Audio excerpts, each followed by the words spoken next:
Om Asato Ma Sadgamaya Tamaso Ma Jyotirgamaya Mrityurma Amritam Gamaya. Om Shanti Shanti Shanti. Om, lead us from the unreal to the real. Lead us from darkness unto light. Lead us from death to immortality. Om, peace, peace, peace.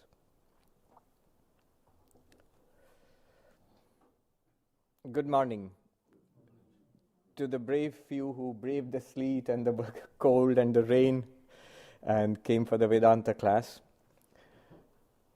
Today the subject before us this morning is Samsara and Moksha, life and liberation.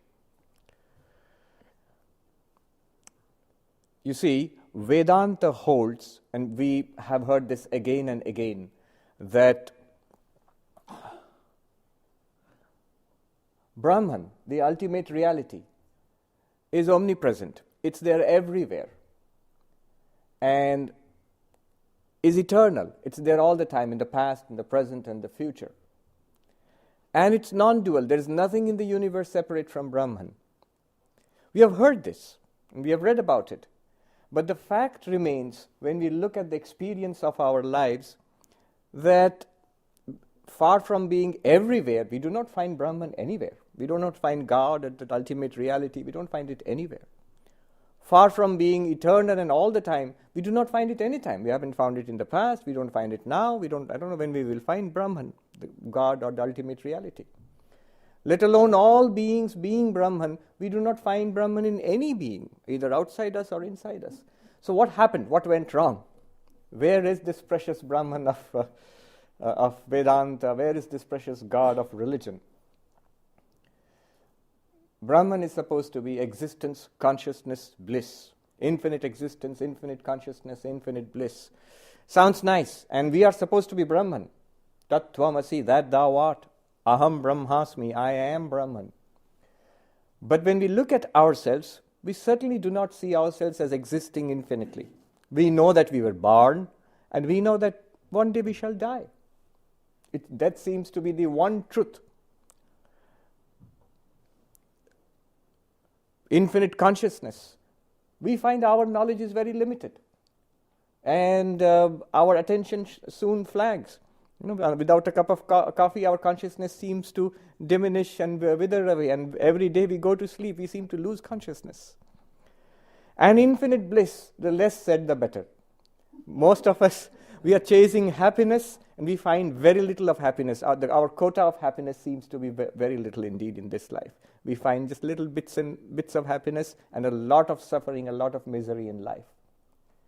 So where is this infinite existence, consciousness, bliss, which is supposed to be there all the time, everywhere, and which we ourselves are supposed to be? Where is it? What happened? According to Vedanta, the problem is ignorance. The essence of the spiritual problem is not that there is a problem with the spirit. There's no problem with God, with Brahman, with our essential self. The problem is at our level, at this level of samsara and level of embodiment, we are in a state of ignorance. Ignorance of what? This Brahman, this ultimate reality which Vedanta speaks about, we do not know it. That is the essence of the problem. The problem is ignorance. This ignorance has two aspects. One aspect in Vedanta is called avarana, veiling. It veils the truth from us. It's very simple. Sri Ramakrishna in Dakshineshwar, in the temple garden of Dakshineshwar, he would sit on the little bedstead and he would show his disciples this Indian towel, a gamcha.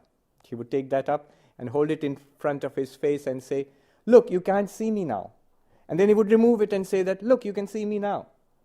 And exactly in the same way, ignorance, the power of Maya, veils our inner reality, veils Brahman, veils the divinity within us.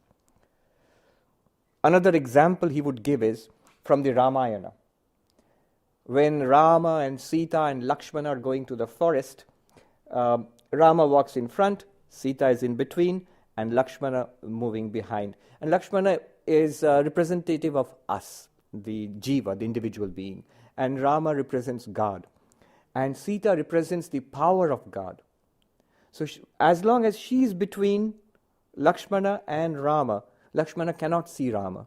The individual being cannot see God. We as human beings, we do not see our divine nature. Out of her own grace, if she steps aside, and then she lets the individual, the jiva, see Brahman, realize itself as Brahman. So that's the veiling nature. Because of that nature, we are unable to see Brahman. But that's not the end of it. The real problem starts after this. Maya, this cosmic ignorance, has another power. Quite apart from the veiling power, which veils the reality, it is another power, which the power is called Avarana Shakti, Vikshepa Shakti, the power of projection. Not only does it veil the reality, it projects the reality as quite something else. That reality, which is infinite existence, consciousness, bliss, is projected as this, the world, as this, the body and mind. You see, it's like the classic example of the snake and the rope, where there is a rope in semi-darkness, and we do not know that it is a rope, and not knowing that is the ignorance. And follow this carefully. Not knowing the rope does two things. First of all, it as if it covers the rope. It does not allow us to see the rope as a rope. One. Second, it presents the rope as a snake. Because we do not know the rope, our fears or anxieties or whatever are now projected upon it as a snake. It seems to be a snake. So instead of a rope, we see a snake and we are terrified. In the same way, Maya has two powers. One is it covers our inner reality, the reality of this universe, which is Brahman, does not allow us to see it. That's called avarana, veiling. And the other thing is, it projects this universe. It projects this body-mind, the mind which is called the subtle body, mind and intellect, the life forces, memory, the ego sense. All of that is projected by Maya. And also the physical body, the gross body which we have got here, and the physical universe before us. Now begins the game of life. You see, there is this old story. Brahma is supposed to be the creator, not Brahman, Brahma, the Indian god of creation, Srishti. So it is said that when Brahma first created the universe, and what do you mean by first creating the universe? We know that the Hindus have this idea of cyclical creation. Creation, existence, destruction, and again creation, existence, and destruction, which you find in nature. From a seed comes a sapling which grows into a tree and then gives fruits and further seeds, and the tree dies, but the seeds again give rise to more trees and so on. So in this cycle. Now Brahma, funny story, it goes like this. When he first created, he thought he should do a good job. After all, he's been given the job of creating the universe. Let's do a good job. Let's make a perfect universe and let's make all perfect beings. So he created the first set of perfect beings. And these beings were sages. The moment they came into existence and they saw this universe and they were embodied in a body and they had a mind. And they thought, we are Brahman. Infinite existence, consciousness, bliss. Why should we be in a little body and a little mind? Let's meditate and realize Brahman and be free. And that's what they did. And they were free. And that was the end of the game of life. So Brahma thought it didn't work. So what he did was, next time when he created it with lots of rajas and tamas, desire and passion and activity and laziness and indolence and inertia. And then he created all these beings. And from that time onwards, it's carrying on beautifully. From our point of view, it's not so beautiful, but from Brahma's point of view, the game of life is self-perpetuating. It's going on nicely. That's the story. But really, what happens to us? Vedanta says that Brahman itself, pure consciousness, existence, bliss, shining through the veil of Maya. Because it's a veil, it's as if it has forgotten itself. And through the projection of Maya, what does it experience? It experiences first a mind, thoughts, memories, ideas. A body, here is a body, a changing body which requires food and drink and protection and so on and so forth. And a world in front, other people, other limited beings, things which are nice, desirable, things which are scary, disease and death and dishonor and frustration. So there are things which are nice, which you can look forward to. There are things which seem to be scary, all from the point of view of the body and mind. And thus, embodied in this body and mind, begins the game of life, samsara. Whatever seems to be favorable to the body and mind, this very Brahman, embodied, forgotten itself, says, I want that. I want that. Whatever seems to be unfavorable to the body and mind, we say, I'm afraid of that. I don't want that. I want to avoid that. And so, desiring something and being averse to other things, in Sanskrit, raga dvesha. Desiring something and being averse to other things. This embodied being, Brahman, in this little body and mind, engages in action, starts doing things. Action, what kind of action? Trying to get something, trying to avoid something in life. And as it engages itself in action, it sets into motion what is called the law of karma. The law of karma is something profound that we should understand. It's very interesting that all the diverse schools of Hinduism, whether they are dualists, whether they are qualified monists, whether they are non-dualists, they all accept the law of karma. Some say you are one with God, some say you are different from God, some say the path to liberation is through knowledge, some say it's through meditation, some say it's through devotion to God and surrender to God, but they all, without any deviation, accept the law of karma, that actions have consequences. That's the law of karma. Not only all Hindu schools, whether they are Shaktas or Vaishnavas or Shaiva, whatever sect they belong to, all of them accept the law of karma. Not only the Hindu schools, all the Buddhist schools, in fact, all the schools of Indian philosophy, except perhaps the materialist, Charvaka, all of them accept the law of karma, in spite of other enormous differences, philosophical differences among themselves. The Buddhist does not speak about a separate Atman, an eternal self separate from the body and mind. The Buddhist says there is no such thing. And the Hindu dualist says that there is a separate eternal self theory and no self theory. And it seems to be diametrically opposite. And yet these schools, they all believe in the same law of karma. So that's why I'm saying the law of karma is something not to be dismissed lightly. It's a very profound thing. At its core, it just says actions have consequences. If you do something, there'll be results. That seems reasonable. The law of causation is something that is accepted by everybody. It's common sense. Cause and effect. In fact, the whole of science, all of our common sense, everything is based on cause and effect. And the law of karma is just a derivation and as an extension of the law of causation. So cause and effect. How does it work? If you do good things, dharma, what your conscience tells you is right. What morals tell you, what civilization tells you, what law tells you is right. You do that. That is called dharma. The result is something called punya, merit. It's just the opposite of sin. So punya, merit. So you have some credit in your bank balance, cosmic bank balance. And that punya gives rise to sukha, which is happiness. So the equation is this: dharma, punya, sukha. Do good things, then it generates some merit. You have got some plus points. What do they call it? Brownie points or something. And then that produces happiness in life.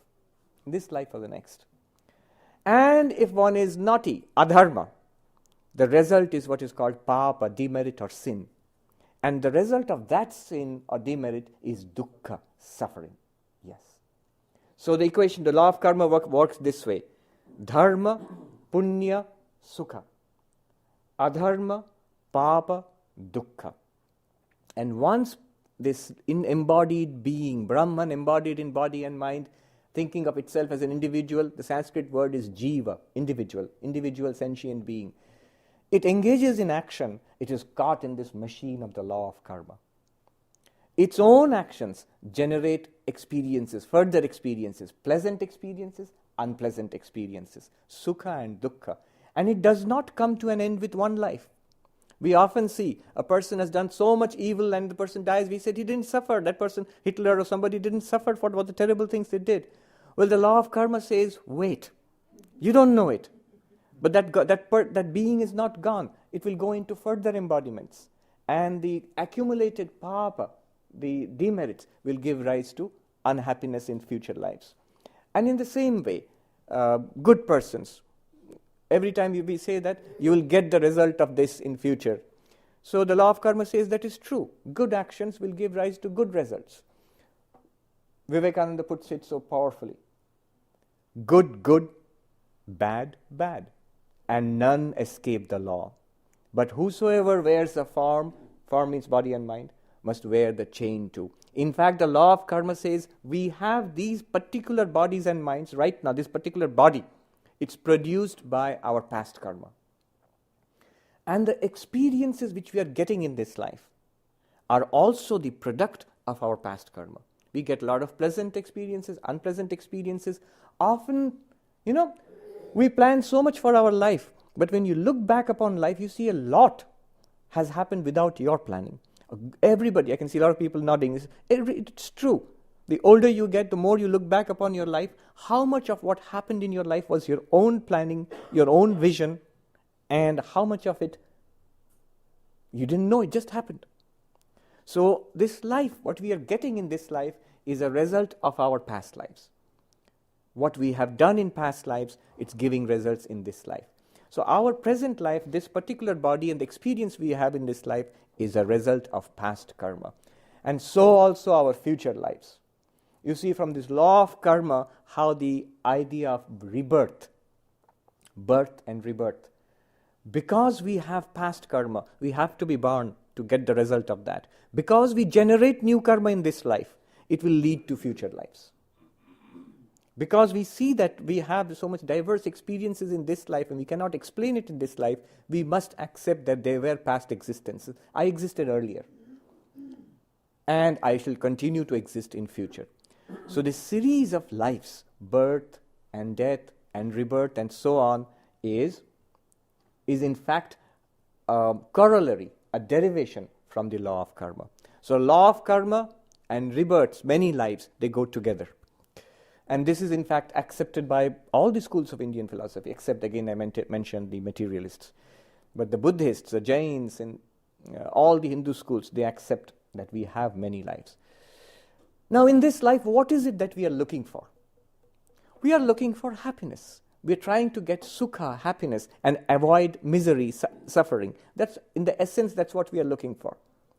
And how do we do it? How do we do it? Let's take a look at our lives as we live it. Quite apart from Vedanta, setting Vedanta aside for the time being. One of the first things that we do when we want happiness, we look for happiness in pleasure. Good food, pleasurable, good company, movies, kids want to play games, and grown-ups too want to play games. And so, pleasurable activities, that gives happiness. But pleasure, you see, there's a professor of positive psychology, Professor Seligman, Martin Seligman. He has studied this whole search for happiness in his very, very interesting book, Authentic Happiness. How do we look for happiness, and what's a wise way of looking for happiness? And I'll relate it to Vedanta a little while later. So he says the first thing that we do is look for pleasure. So happiness, the first place where we look for happiness is in pleasure, in partying, in music, and all of this. And he says this: if you look at these attempts to get happiness from pleasure, it's strictly limited. It's limited. Why? You eat something nice, and it feels pleasurable. But it feels pleasurable at that moment. After 10 seconds, it's gone. It's gone. Somebody said, why am I dieting? Why don't I eat the things which I want to eat? He said, because, some phrase he used, it's 2 seconds on the lips and 20 years on the hips. Because 2 seconds you will get the pleasure. After that you become fat, and that you have to fight against that and go through diets and so on. So, pleasure is very momentary. It comes and goes. Not only that, it's habit forming. Habit forming means you get used to it. You get pleasure from eating one brownie maybe. When the second brownie comes, yes, that's also pleasurable. Third brownie, not so much. Fourth brownie, I'd rather not have it. And if someone forces you to take a fifth one, you might even want to throw up. So, you see, the first one gave a lot of pleasure, the second one gives less, the third one gives even less. And those of us who have studied economics, we know the first lesson we learned in economics class, the law of diminishing marginal utility, right? So each unit of consumption gives less and less utility. That's another thing he points out. Pleasure is habit forming. Once something gives you a lot of pleasure, but after some time that does not give you the same pleasure. You may want more of that or something different, some variation, otherwise you don't get that pleasure again. So it's habit forming. And there are many other problems associated with it. One may get addicted. That's how people become alcoholics or drug addicts. They go in for pleasure or relaxation or something, but then they get caught by it. Ramakrishna, he gives this example of a man standing by the riverside in flood, and things are being swept along on the flood waters. And he sees a big rug, looking expensive, being swept along. And he thought, why should it be wasted? Let me catch it. And he jumps into the fast-flowing river, and he swims out to it and tries to grab it. And then he finds, when he comes close to it, it's not a rug, it's a bear, which had been swept along in the water, and the bear grabs him. And people standing on the shore of the river, they just see this person struggling with what seems to be a rug and being swept along, and they shout, "Let go of that rug, you'll be drowned, you'll be swept away, let go of that rug." And that man shouts back, "I let go of it, it doesn't let go of me." And that's the story of addiction. For pleasure, for relaxation, people take hold of the substances, and then substance abuse, and then it leads to the person is trapped, is actually trapped. A hunger develops in this body-mind system for that substance, and then the person can't get out of it. So there are problems with pleasure. What gives pleasure to one person may not give pleasure to another person. What gave pleasure to you when you were 6 years old does not give pleasure to you now. What gives pleasure to you now would not have given pleasure to you at 6 years old. You like classical music now, and as a teenager you might have liked rock music. So that rock music might be torture for you now, and the classical music might have been torture for the teenagers. So what gives you pleasure now might not give pleasure at other times or to other people. The professor, Seligman, says there is a higher form of happiness than pleasure.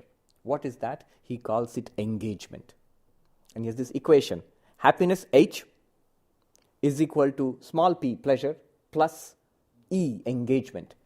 If you are one of those few people who are lucky enough to find joy in your work, if you are one of those few people who is lucky enough to get paid for doing what you anyway enjoy doing. A pilot, in an interview, he said, "I'm the luckiest person in the world. They pay me for doing what I would gladly do for free." They're for flying a plane. So the people who enjoy what they do, they get engagement in their work.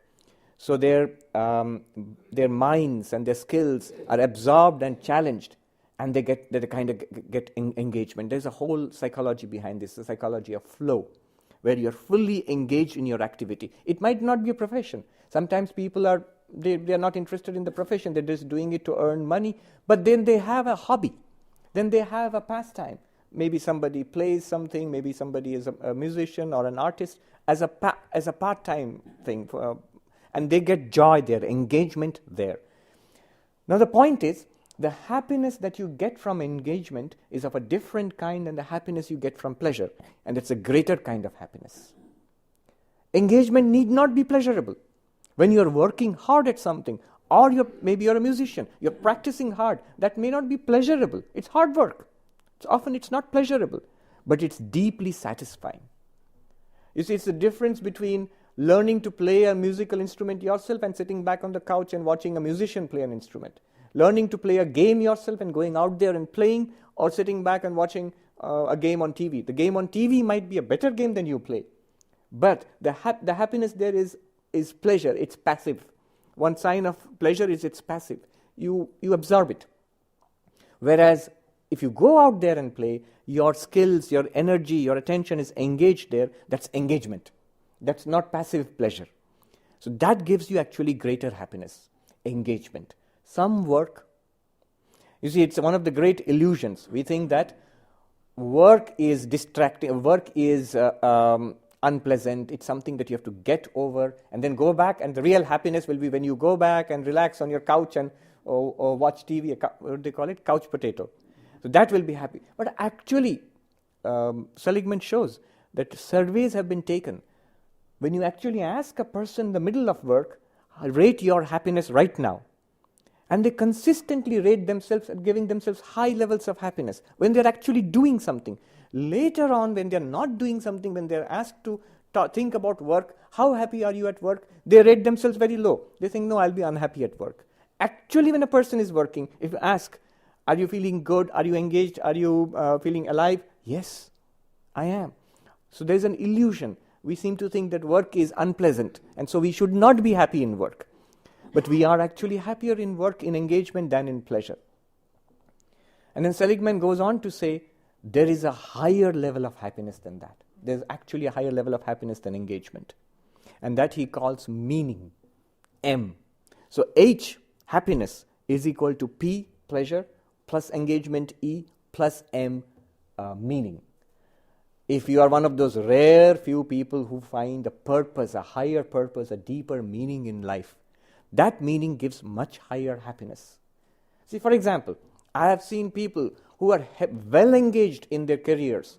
I've seen people in India who were .com millionaires in Silicon Valley in California, and they gave up their job. They're fully engaged. They're earning a lot of money, and they're enjoying what they were doing. But they gave up their job to go back to India, to some rural place several kilometers outside Bangalore, where there is electricity is uncertain, roads are bad, and lots of illiterate people. And they established schools for kids. I'm talking about an actual example. And there's not just one. Just a few days ago, this young man came, a multimillionaire. He's been working for one of the top companies of the world. He literally travels across the world every week. He came and stayed with us for a few days, and he says, I have done this. I'm successful. I've got everything. But I need to move on in my life now. I need to do something that is deeper and more profound than just earning money. So look, he's moving from engagement to meaning. He's seeking meaning. Maybe he has not found it yet, but he's seeking meaning. Usually, not always, but meaning is usually associated with something larger than the self. Often, meaningful activities are there where you do something for others. Those activities one finds meaningful. That's why Seligman points out that mothers have a natural advantage because they automatically care for others, and their meaning in life is, for a long time at least, until the children grow up, the children are their meaning in life. So automatically they have some meaning in life. The rest of us may have to seek for meaning in life, and mothers too have to expand the meaning in life beyond their own children. So meaning in life actually gives more happiness than, say, a very successful career, or just sitting down and watching TV or playing a video game. And Seligman says our total happiness is a summation of pleasure and engagement and meaning, and he says it's not equal. Pleasure gives a little bit of happiness, engagement gives much more, and if you have meaning in life, purpose in life, much, much more. Viktor Frankl, Man's Search for Meaning, Logotherapy, he writes about his experiences in the concentration camps in Auschwitz and Dachau and Buchenwald in Germany in Second World War. He noticed that it was terrible suffering, starvation, suffering, torture, and continuous mass executions and so on. But he said those amongst us who survived, many people who were healthier perished first because they gave in to despair. They saw no meaning anywhere. And those who found some meaning, they survived. It could be different. Some people found meaning in religion, some people found meaning in the community, some people found meaning, like Viktor Frankl himself. He said, I had this book to write, this idea to give, and I wanted to do it. And that is one of the things which sustained him through this terrible hardship. So meaning in life gives more happiness than engagement or pleasure. Now, when I was reading this, I looked back upon Vedantic thought, and what did I find? There, if you ask Vedanta, how do human beings search for happiness in life? They'll talk about 4 things. First, kama, pleasure. You see, pleasure. Then artha, success, engagement in life, doing something, being succeeding, getting something in life, making a name for yourself, a position for yourself. You can see engagement, artha and engagement, directly you can map it. And then they say that dharma. Dharma is a wider term. It means religion also, it means morality also. It means doing something for others, expanding beyond the self. And again you can map it. Dharma and meaning. Do you see how beautifully it maps? Pleasure, kama. Engagement, artha. And meaning in life, dharma. Dharma is a bit of a stretch if you want to map it to meaning in life. But this structure which Seligman is now talking about was well understood thousands of years ago. This is how we seek happiness in life. The jiva, the embodied being, seeks happiness in these ways. By the search for pleasure, kama, by the search for success and power and status in society, artha, and to expand beyond the self, to find meaning, to do something for others unselfishly, dharma. That's one meaning of dharma. Maturity. You move from pleasure to engagement to meaning or dharma.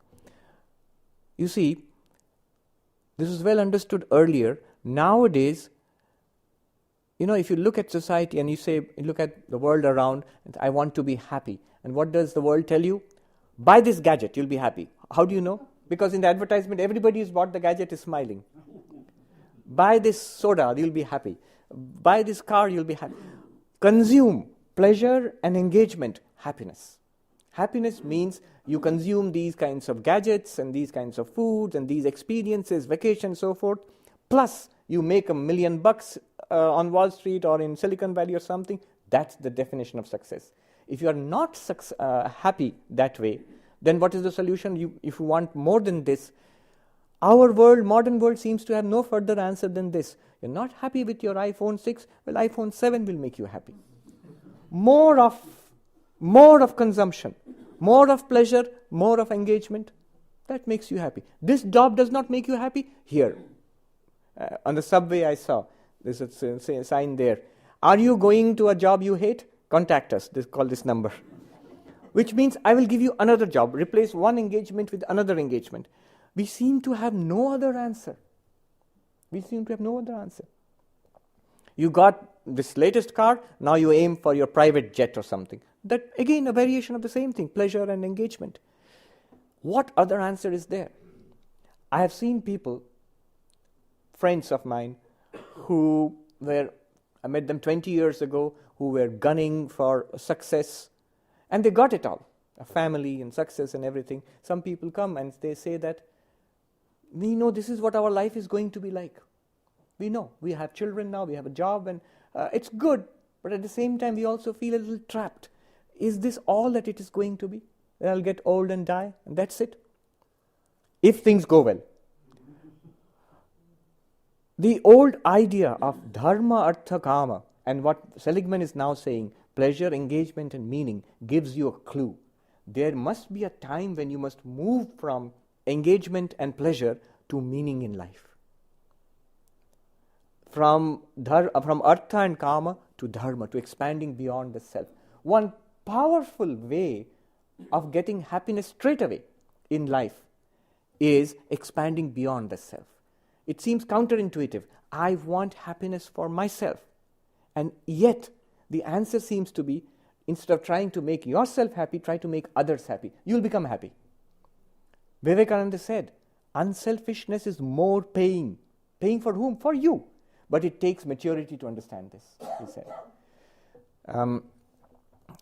That's why the Indians will know this. We never say kama, artha, dharma. What do we say? Dharma, artha, kama. So the basis is always dharma. The basis is always morality. Basis is always unselfishness. You seek your pleasure. You seek your success in life. But the basis and the limits must always be dharma. Don't transgress that. So when people come to me saying that we have got it all but we are unhappy, what do I do now? I don't tell them that you have to meditate and realize that you are Brahman. No. That's skipping a step. I say one way of becoming happy straight away. Right now, if you want to become happy, look for a charity. Look for a place where you can give your skills. If you do not have time, at least give money. There are people who are suffering. Can you give something to them? If you have no money to give a smile. Be helpful. Let others have their way. Make an effort to make others happy. In that effort, you will make yourself happy and bring a lot of blessings upon yourself. Here is another point. The law of karma says, the more you do for others, dharma, the more punyam you get. And the result of punyam, if you look back, sukham, yes. Look at the equation. Dharma, punyam, sukham. The more you do for others, the multiplier effect on your punyam, on your credit in the cosmic bank. And the result is happiness for you. There's no doubt it leads to happiness for you. In fact, the equation says that if you want to be happy, don't look for it in kama and artha. Don't look for it in pleasure and engagement. Look for it in unselfishness, in meaningful, purposeful activity, in a higher purpose in life. You will get happiness straight away. Guaranteed. I was once at a conference in which there were these very interesting young people, each of them tremendously successful in their lives, but they were doing something for society beyond their own success in life. One was a management graduate from the top management school in India, and he happened to see in Chennai one day, he told us, and there was a group of young people. The whole conference was meant to inspire young people to do something for others. So they had these examples of very successful young people whom they would idolize. And yet these people were actually doing things for society at large. So that was the point. Now this young man, he was a graduate of the top management school of India, IIM Ahmedabad, if you know. And one day in Chennai, he saw this poor man on the homeless person on the pavement eating dirt because he had no food. Maybe he was mentally ill also, eating dirt. And it shocked him so much that he decided to do something about it. And look how he did it intelligently. He started a restaurant chain, which is a pretty successful chain in Chennai now. And what that restaurant does is, apart from very good food, is that they collect all leftovers. And then there are vehicles which go and distribute this at different points. And he himself makes it a point to physically go and feed people every day. That was the main purpose behind it. And he's rich and successful also. So, meaning in life. But the purpose is that. And there's another person I told you who was a .com millionaire who came to in Karnataka and started a chain of schools, elementary schools. There's this another person, Anand his name was. He is very, very famous in India. Because in India, everybody wants to get into these elite engineering institutes called IITs. And they pay a lot of money for these coaching institutes, which make a lot of money by coaching young boys and girls to get into these IITs. And this young man, who was a brilliant mathematician, and he got an invitation to Cambridge, and he could never go because of the poverty of his parents, and he had no money to go. And he vowed that he would help poor children so that poverty would not come in the way of their education. And he started this school for the poorest. The only criterion is that you have to come from an economically disadvantaged group.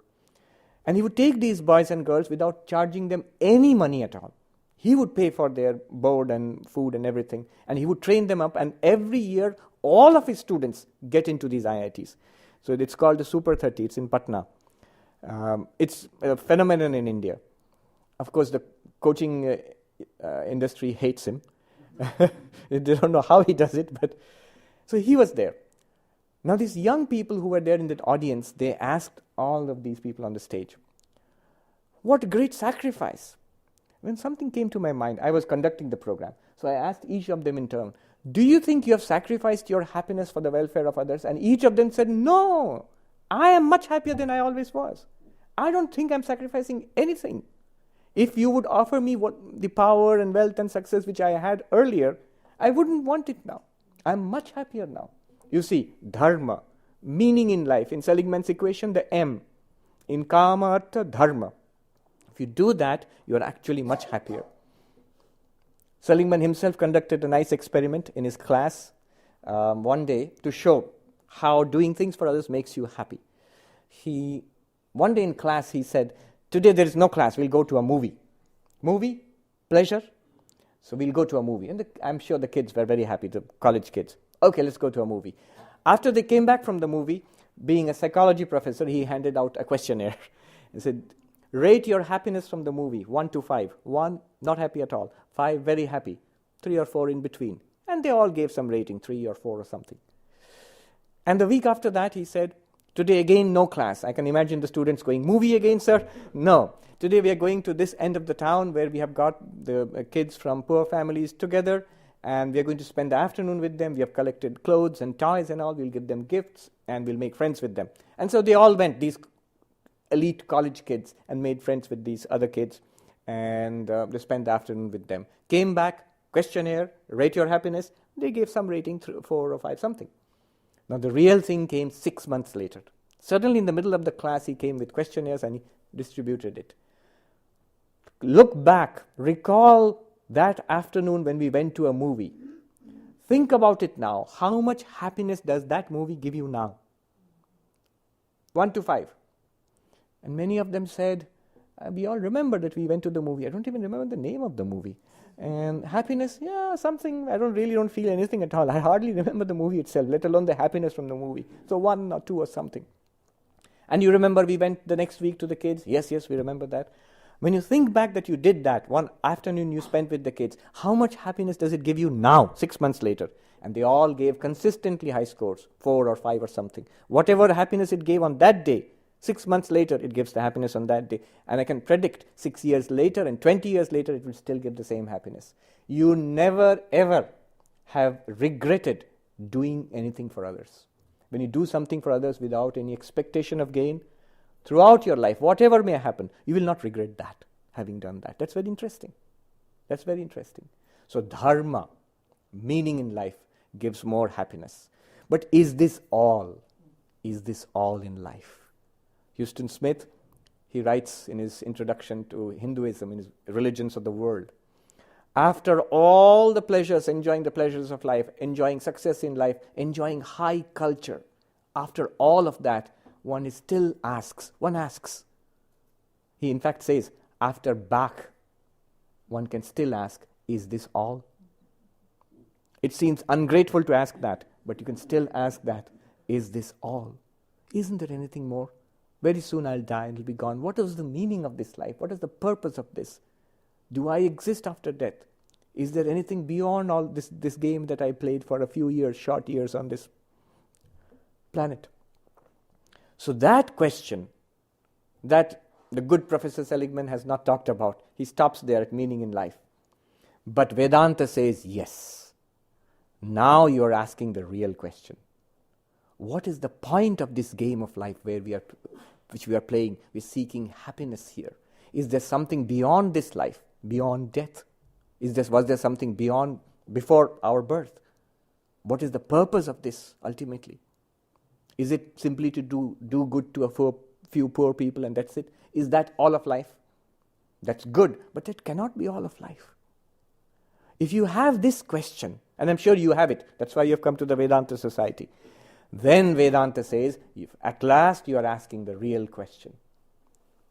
Who am I? What is the meaning of life? Does God exist? Is there anything after death? These are the profound questions. These are the deepest questions of life.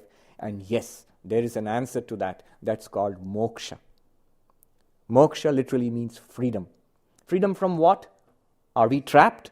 It doesn't seem so. But yes, according to Vedanta, the law of karma has us in its clutches. We are bound by cause and effect. We go from life to life. We seem to be trapped in a narrow track and there seems to be no getting out of it. So this can we expand beyond this? Is there something beyond this? Death seems to be an end. Whether it's pleasure, whether it's engagement, whether one is a drug addict or one is a successful millionaire or one is the greatest social worker the world has ever seen, whatever it is, death, great equalizer. Finished at that point. Anything beyond that? And Vedanta says, there is something really, really great if you investigate, if you care to investigate. And Swami Vivekananda would put it this way. He would quote from the Upanishads, this one mantra, one verse, ancient, which seems to encapsulate the promise of religion and spirituality. All religion, spirituality, you put it in this one verse. And he was fond of chanting it. When in the United States, in New York, he would chant this. Sonorous Sanskrit, and then he would translate. What does Vedanta say to this final question, the greatest of questions? He says, Shrinvantu vishve amritasya putraha aye dhamani divyani tastu vedaham purusham mahantam aditya varnam tamasah parastat tameva viditva atimrityumeti nanyah pantha vidyate ayanaya. What does it mean? Beautiful, very poetic. In ancient times, some rishi, some great sage, we don't know who, stood up and said, listen ye children of immortal bliss, amritasya putraha, addressing all of us as children of immortal bliss. Now look, the one truth that we know of our lives is that we are mortal. We are born and we shall die. And the sage calls us children of immortal bliss. If there are gods in higher heavens, you also listen to me. What I'm going to say, you do not know also. This great secret. And all are deluded by the veiling power of Maya, the Avarana Shakti. Now we are going to pierce that primeval veil, which is at the root of this life of ours, of samsara. What does he say? Vedaham Purusham Mahantam. I have known that infinite being. There is an infinite being which I have known. All right, supposing such a thing is there, what's it like? Aditya Varnam, blazing forth with the light like the sun. Not a material light of the sun, but the light of infinite consciousness and awareness. Aditya Varnam literally means golden hued like the sun. Tamasah Parastat, forever beyond darkness. That existence is forever beyond darkness. Beyond darkness means beyond the darkness of death, beyond the darkness of limitation and sorrow and misery, this constant seeking and striving, it's beyond that. Tamasah Parastat. Tameva viditva. What good is it to know that? Knowing that alone. Tameva viditva ati mrityumeti. One goes beyond death. You see, this fundamental condition of human life, everything comes to an end with death. Vivekananda said, saints die and sinners die, emperors die and paupers die. The most learned of persons dies, and the most ignorant of persons dies. Death is the common truth that we have, whether you're religious or not religious, whatever you are. And here it says, there is a way to go beyond that. Immortality is there. Such a thing exists. And that is the promise of every religion. Different language, different mythology, different philosophy and theology, but basically there is something transcendent beyond this world of appearances. And he says, Tameva viditva ati mrityumeti, knowing that alone one goes beyond death. Nanyah pantha vidyate ayanaya. There is no path other than this. Aren't there any other paths to happiness? You just said pleasure and engagement and meaning. I can do so many things in life. Can't I be happy with those? No. None of them promise permanent happiness. None of them promise deep and profound and lasting happiness. None. Not even the greatest of doing good to others. That's good. That's a great blessing. But that's also not permanent. You have to pierce through the veil of Maya, because of which we see this game of life, and see what lies beyond the veil of Maya. Beyond the veil of Maya is the face of God. You have to see that. And Vedanta goes one step further. Advaita Vedanta, non-dual Vedanta, goes further and says, this infinite being is you yourself. If you only would know yourself as you truly are, you would find this being. This infinite being is Brahman, existence, consciousness, bliss within ourselves. We do not know it. The problem is one of ignorance. We are back full circle. The problem is one of ignorance. Vedanta teaches us we do not know it, and we have to know it. And Vedanta takes us through a process. Through a process, the process is called vichara. a philosophical, spiritual, philosophical reasoning to point out the truth to us. It shows us, look at this body and mind. When you go into dream, the dreams are in your mind, definitely. And the physical body lies unrecognized on the bed, it's sleeping. That means you can continue to have a conscious experience without the experience of the body. I'll repeat that. You can continue to have a conscious experience without experience of the body. So you are not this body. It's quite possible that you can remain conscious and have experiences and this body is not there. In a dream, from your point of view, from the dreamer's point of view, you're not aware of the body on the bed and sleeping and dreaming. Otherwise you wouldn't be able to dream. If you think that I am here on the bed and sleeping, now I am dreaming. You can't dream.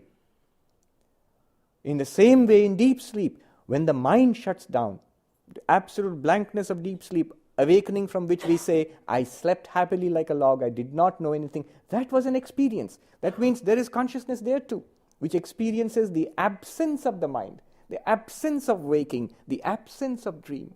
This is one of the methods in which Vedanta teaches us. It's called the method of the 3 states of the mind, waking, dreaming, and deep sleep. By watching these 3 steps, we find there is one unchanging consciousness shining upon these 3 states, beyond mind and beyond body. In fact, mind appears in this consciousness, like a wave in the ocean. In this consciousness appears the body. Birth of the body, growth of the body, middle age, old age, deterioration of the body. Do you not know the deterioration of the body in old age? Say, I am old and sick. Do you know it or not? Yes, of course I know it. That's why I am complaining. If you know it, then it's an object in your consciousness. Exactly as the healthy young body was an object in your consciousness. You are not that body. You are something apart from that body. In fact, the entire universe appears in your consciousness. Mai ananta maham bodho vishwa vichi swabhavata. And Ashtavakra it is said, I am an infinite ocean of consciousness in which the universe arises like a wave. I am the ocean of which the universe is a wave. Udetu vasta mayatu name vriddhi navakshati. Let it rise, let it settle back into itself. I neither gain nor do I lose anything. The ocean is not increased if there is a wave. The ocean is not decreased if the wave subsides. It's the same water. From the ocean it's absolutely nothing. Let birth come, I do not gain anything thereby. It's the birth of the body. Let old age come, let death come, I do not lose anything by that. It's the death of the body. The body, old age and death of the body are again arisings in consciousness, in the ocean of consciousness which I am. You may say, that's all very well. We have read all this in the books, but it doesn't seem to do us any good.